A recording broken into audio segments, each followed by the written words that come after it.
there, when it comes to making red and white wine, is there anything in particular that's more challenging with one over the other, or maybe not challenging, but is there one or 2 points in particular, whether it be for red or white, that you have to keep in mind when you're making red or white wine? Like, like if you said, well, with Pinot Noir, you got to do this. With Sauvignon Blanc, you got to do this.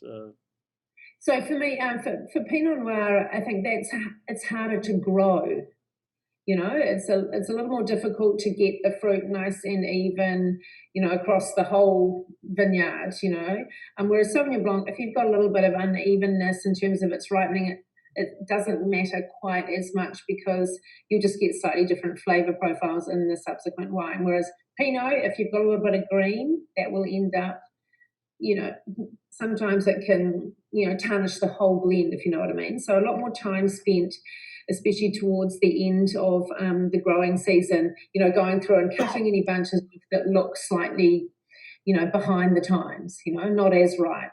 So that's, for Pinot, it's that, and also keeping the pH of the must. So must is basically the crushed grapes. So keeping the pH, under control and not getting too high. So we use sometimes a little bit of tartaric acid to do that. Mm-hmm. Just because we don't want that pH to blow up, because sometimes you can get other kind of microbial spoilage in the wine. Yeah. A friend of mine years ago who was he was learning about winemaking, and I think he did some internship, and he told me that Pinot Noir is like one of the biggest headaches to grow and deal with. Or as he used to call it Pete, a pain in the... There you go. Yeah, he's called PETA, It's really tough. Compared with, Sauvignon Blanc here grows pretty much like a weed, It's easy to grow. Whereas the Pinot it's the heartbreak grape, it's tough. And what, I know you kind of touched on it, but what, is it? I was told that the thinner skins on Pinots is what makes it more challenging to deal with. Is that right? Because it can be slightly more susceptible to disease when it's ripe. Okay. But some of the newer clonal material that's been planted around here, for me, doesn't seem to have as thin a skin. So I think, depending on the clone that you're using. Okay, yeah, that's right. Because I'm aware that with pretty much any grape variety, there are clones you can get. And some clones are a bit easier to work with than others. Yeah, and they're all different in terms of when they ripen as well, and also their flavour profiles. And I think for me, Pinot Noir, that is one of the beauties of that grape, is that you can have lots of different clones that are going to add something different to the final blend. Some might be much more fruity, others might be more earthy in their kind of flavour profile. Some might have big, robust tannins, others might be a little bit more delicate. So it's a fun wine to blend. Okay. Could you please? I actually only had a couple more questions. Again, thank you for your time. In America, I don't know how familiar you are.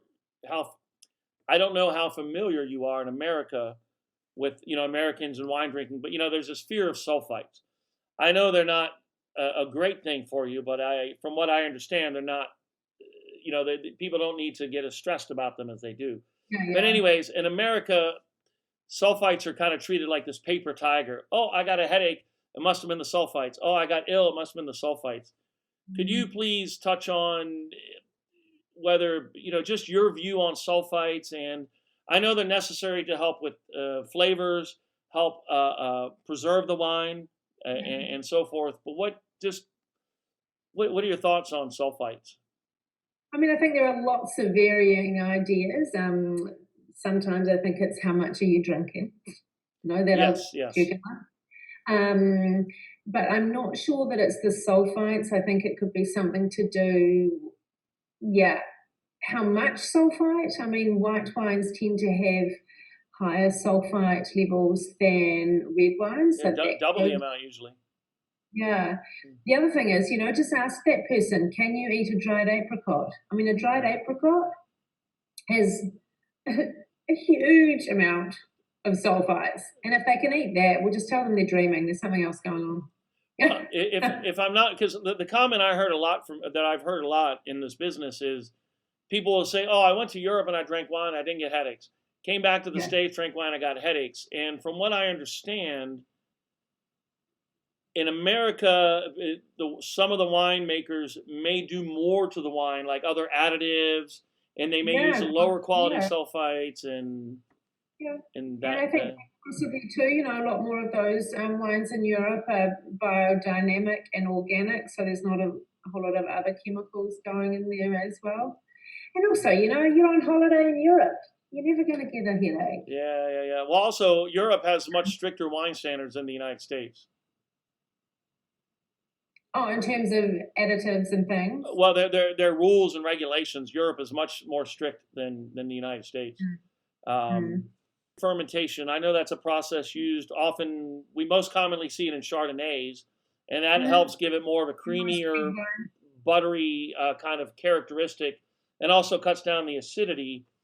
Do you in New Zealand, is that pretty common to use? Or I would assume not, because the whites in New Zealand that I've had are usually a bit more crisp. Yeah, so I mean, I think for possibly most Chardonnays or red wines, by and large. But Sauvignon Blanc, no. I mean, our classic style Sauvignon, none of it goes through malolactic fermentation because we're wanting to retain that nice, bright, acidic, profile. Our barrel fermented one does go through Malo just because I've kind of wanted to make a Sauvignon there that appealed to the Chardonnay lovers, because I think people who love Chardonnay go, ugh, Marlborough Sauvignon Blanc, yuck. And I think it's the acid that really puts them off, as well as that really, really, really bright fruit.